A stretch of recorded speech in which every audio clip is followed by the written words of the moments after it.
I see a black pilot, I'm going to be like, boy, I hope he's qualified.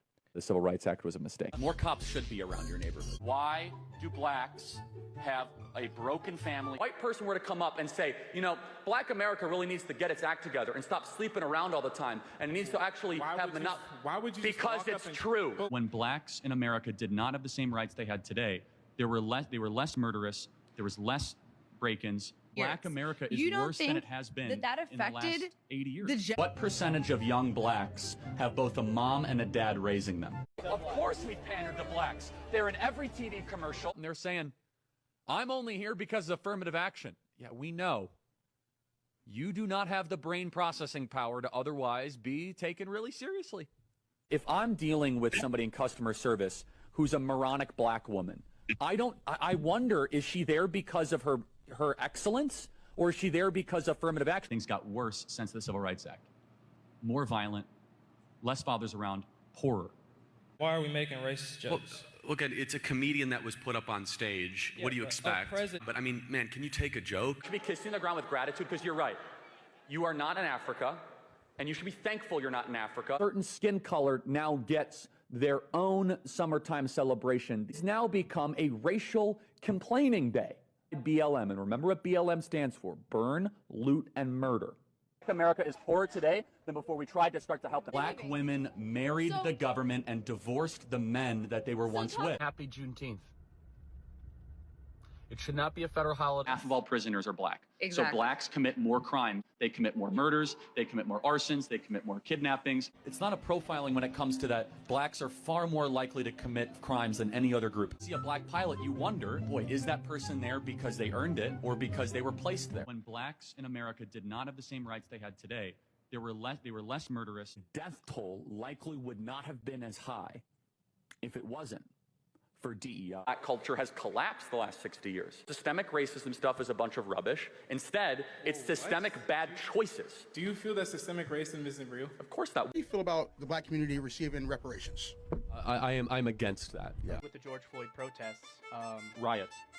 We have a supply and demand issue with racism in our country. We have an incredibly low supply of racism and an incredible demand to try to fulfill it. So we've created racism where it doesn't exist. When I was being schooled, we have spent an entire month on slavery. Totally get it. Terrible thing. But we spent so little time on the brilliance of the founders and what they've created. And is it about contemplating the good, the true, and the beautiful, or is it about being a gangbanger and trying to get as much money and sleep with as many girls? Time for us to stop listening to rap music and this degenerate hip-hop stuff.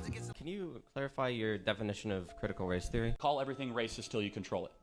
And we decided to basically usher in the Civil Rights Act as a new anti-racist dogma, creed, and I find something fundamentally wrong with that. What would you say is the biggest non-issue that people make out to be a massive issue? Okay, great. So I would say, it's not a surprise what I would say. Racism. Black Americans are about 13 to 14% of the population. Yes, about half of all prisoners are black. Exactly. So blacks commit more crimes than whites do. They commit more murders. They commit more arsons. They commit more kidnappings. For example, blacks are 13% of the population and they commit 58% of all the murders. Okay.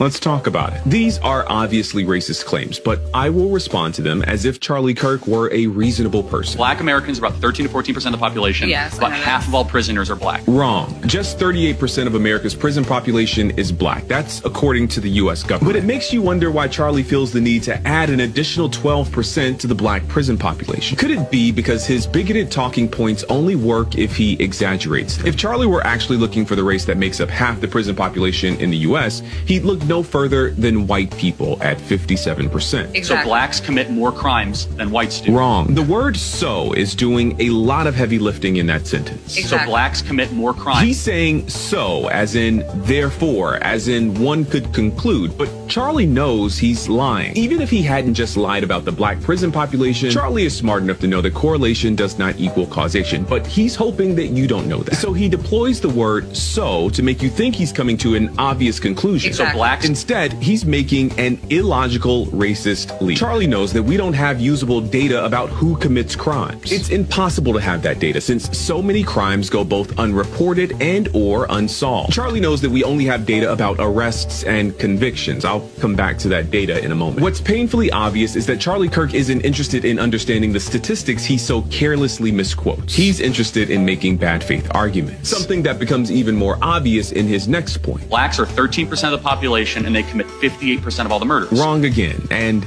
loud this time. If Charlie were interested in honesty, he would have mentioned the other 1350 statistic. Yes, black people are about 13% of the population, but make up 53% of all criminal exonerations. In fact, black people make up 55% of all murder exonerations specifically. Black people are more likely than any other group in this country to be convicted of crimes they did not commit. And then people like you have the nerve to parade these stats around as though they prove something. The reality is that you probably know these stats, but you leave them out on purpose, because to bring that stat into this conversation would make some people think. And that's the last thing a person like you wants.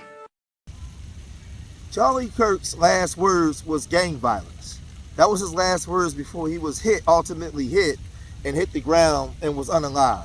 Now, he disparaged the black community for many years, and he used the gang violence rhetoric as if the black community was the poster child for all violence in America, right? The gang violence was the black community, and black people was the talking point for gang violence, right? But if you really unpack this, it was white on white gang violence that actually killed Charlie Kirk, unfortunately. Do I celebrate his death? No. Do I mourn it? No, I'm indifferent. But the very thing that he criticized other communities for is the very thing that unalived him. He talked about Chicago and how violent Chicago was, but it was Utah.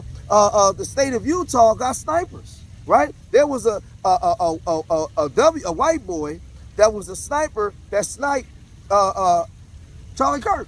Now just think about this, right? Let's unpack this for a minute. Charlie Kirk's years and years of continuous hate speech, right? The seeds that he sowed has now made his wife, who's, I think she's still in her 20s, a single mother. Because the hate that he spoke is the hate that he produced in your life. So a man thinketh is who he is. And he keeps sowing these type of seeds, and he sowed these seeds for so long that the very seeds that he sowed came back to get him. It came back to unalive him. Now he doesn't have his children in his life. Now his wife is a single mother. And the very thing that he talked about, gang violence in America, white on white gang violence, is what killed him. Now we're talking about radical political people that disagree with you, right? They say the right and the left, and he made a whole living disrespecting the black community, talking down on Dr. King and talking down on black people, saying that we wasn't intelligent enough. We were DEI hires and all these different things. I mean, just using anything and everything he can do to disparage black people, right? And he sowed seeds of hate. And I often said that if we know in 1961, John F. Kennedy signed the bill into action of affirmative action, right? There was a reason why you had to have affirmative action, because we had executive orders that was on the books under the federal law that was supposed to protect us, right? And they wasn't enforcing them. So now they brought in affirmative action. And over time, it morphed into DEI and different policies and things that were set in place, right? And he would go and say that DEI and affirmative actions, all these things was taking jobs away from black people. I mean, excuse me, they were taking jobs away from white people, right? Whereas we already knew that for years we had qualified black people, but they were not getting the jobs because of their race and the color of their skin. They couldn't get into certain universities. This guy was a joke. And this is the thing though. I want you guys to understand something. Let me break this down for you guys. If they have laws on the federal books and executive orders on the federal books to protect black Americans, our image, to protect fair wages and on jobs, fair housing. They have all these things that's on the books that's supposed to protect us because of what was taken away from us, right? when Charlie Kirk comes out and he speaks in the manner in which he speaks, and calling us DEI hires, knowing that DEI and affirmative action was set in place because of unfair practices, right? How is that not a direct violation to our civil rights? But then you have all of these so-called Republicans and the president following this. Where is the black leadership to call that out and say that that's a direct civil rights violation? Because there are laws on the books that's supposed to protect black people from this type of rhetoric. Because it was this type of rhetoric that's responsible for us hanging from trees. That's responsible for us doing long prison sentences when we was innocent. It's this kind of rhetoric that had us being unalived. It's this kind of rhetoric that have people have a preconceived notion about us before we even show up. So how does he get this? How did he get to speak this kind of rhetoric without being attacked, without not physically attacked, but without being confronted by black leadership, right? Where he would have to stop it because it's a direct civil rights violation. How? But see, what happened was the very hate that he was producing is the very hate that showed up the other day and unalived him. So now, because of his hate speech, his wife was without a husband, his children was without a father, right? Because the very things that he talked about is the same way he was unalived, the same way he perished, through white-on-white gang violence. It's the truth. That wasn't a black man that did that, right? Normally when we had these kind of shooters, John F. K., Martin Luther King, Robert Kennedy. These are the typical profile of a white man. And you know, these are the seeds that he spoke, man, unto his life. Unto his life. He said things like, if he got on a plane and it was a black pilot, he would be afraid because of DEI hire, because he felt like we wasn't intelligent enough, right? He's the guy that believes that everything that we got in this country, we got because white people had to dumb themselves down, right? That's when he made the statement about Harvard and they had to lower the standards, right? And because of that, they taken away maybe a scholarship or a position from a white person that's smart enough. Now, when he says that, what he ultimately was saying, when he said that, the statement that he was making was that black people wasn't intelligent enough. So Charlie Kirk sowed the seeds of his own death. Charlie Kirk's wife was a single mother today because of his hate speech. Because of his hate speech. He killed himself, right?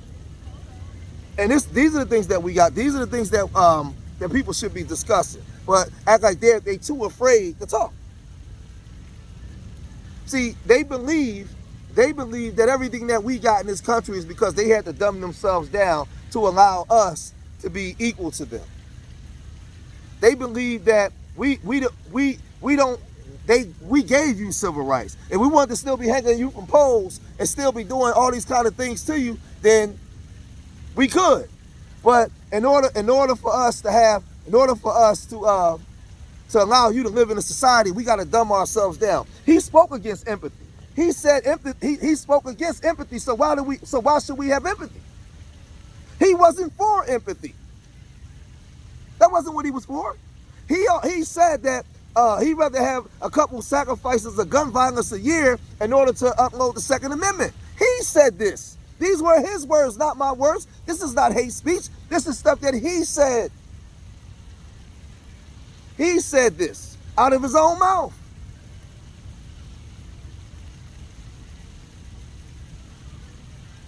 So now he's the sacrifice in order for the Second Amendment to still exist. So now a lot of W America is upset, and they're trolling black YouTube spaces and social media spaces for what? We ain't got nothing to do with this. We ain't got nothing to do with this. This ain't us. Right? This whole thing is a joke, man. This whole thing is a joke. And black people, we need to tighten up and get ourselves together, man. Because there's a lot of things that's a direct civil rights violation. If there are laws on the books, if there was affirmative action DEI, and executive orders that's on the books because of racial discrimination against a community. And you have a man that's out speaking negative against that community, knowing that our image is supposed to be protected under the law because our image has been desecrated. How is he able to do it and it's not a civil rights violation? I need somebody to explain this to me. How? See what I'm saying? But we supposed to act like he was an ally to us? He wasn't our ally. He wasn't our friend. So, only thing I'm saying is his hate speech, the hate that killed him is the hate that he produced, unfortunately. And because of that now, and because of gang violence, his wife is going to have to raise these children without their father, unfortunately. It's just the American way. It's the American way. This is the way Americans do business. When they finish with you, they break their tools. Peace.